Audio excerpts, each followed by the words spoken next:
नवीन नाशिक त्रिमूर्ती चौक signal जवळील अतुल दूध dairy परिसरातील अतिक्रमण हटवण्यासाठी गेल्या काही महिन्यांपासून नागरिक प्रशासनाकडून सुरू असलेल्या प्रक्रिया पुन्हा एकदा अधिकाऱ्यांच्या बदल्यांमुळे अंधातरी राहिले आहे। या भागातील अतिक्रमण प्रश्न चिघळत असल्याने वाहतूक व्यवस्थेसह नागरिकांच्या दैनंदिन हालचालींवर मोठा परिणाम होत आहे। स्थानिक नागरिकांनी अनेक वेळा तक्रारी नोंदवल्या असून प्रत्यक्ष पाहणी आणि मोजणीही करण्यात आली, मात्र कारवाईच्या अंतिम टप्प्यावर अधिकारी बदलल्याने संपूर्ण प्रक्रिया प्रत्येक वेळी नव्याने सुरू करावी लागत असल्याची खंत नागरिक व्यक्त करत आहे। विभागीय अधिकारी मयूर पाटील यांच्या कार्यकाळात या ठिकाणावरील अतिक्रमणाबाबत सविस्तर पाठपुरावा करण्यात आला होता। त्यानंतर अचानक त्यांच्या बदलीच्या आदेशांमुळे कारवाईची गती मंदावली। त्यांच्या जागी नियुक्त असलेल्या जयश्री बैरागी यांनी प्रत्यक्ष जागेची पाहणी करत संबंधित क्षेत्राची मोजणी पूर्ण केली। प्रारंभिक कारवाई लवकरच होणार असल्याचा विश्वास व्यक्त करण्यात आला होता।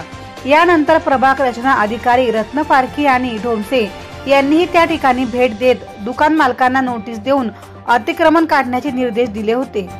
इतक्या सर्व प्रक्रिया पूर्ण झाल्यानंतरही पुन्हा एकदा अधिकारी बदलले गेल्याने संपूर्ण कामकाज ठप्प झाले। त्यामुळे नागरिकांमध्ये नाराजी पसरली आहे। प्रत्येक अधिकाऱ्यांची बदली झाल्यानंतर कागदपत्रे, तक्रारी आणि निरीक्षणाची साखळी पुन्हा एकदा प्रथम टप्प्यात उभी राहते। त्यामुळे नागरिकांना वारंवार पाठपुरावा करावा लागतो। तसेच प्रशासनावरही नियोजन व्यवस्थेतील सातत्याबाबत प्रश्नचिन्ह निर्माण झाले आहे। आता नुकतेच नियुक्त झालेल्या विभागीय अधिकारी नानासाहेब साळवे यांनी या प्रकरणाचा पुढील मार्ग ठरवणार का याकडे सर्वांचेच लक्ष लागून आहे।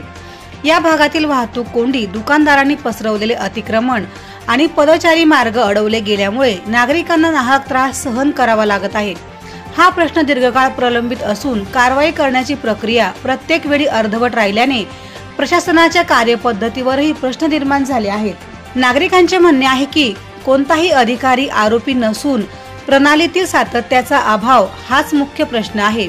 त्यामुळे नवीन विभागीय अधिकाऱ्यांनी तातडीने पूर्वीच्या सर्व प्रक्रिया तपासून या अतिक्रमणावर ठोस आणि अंतिम निर्णय घेण्याची गरज असल्याचे मत व्यक्त केले जात आहे।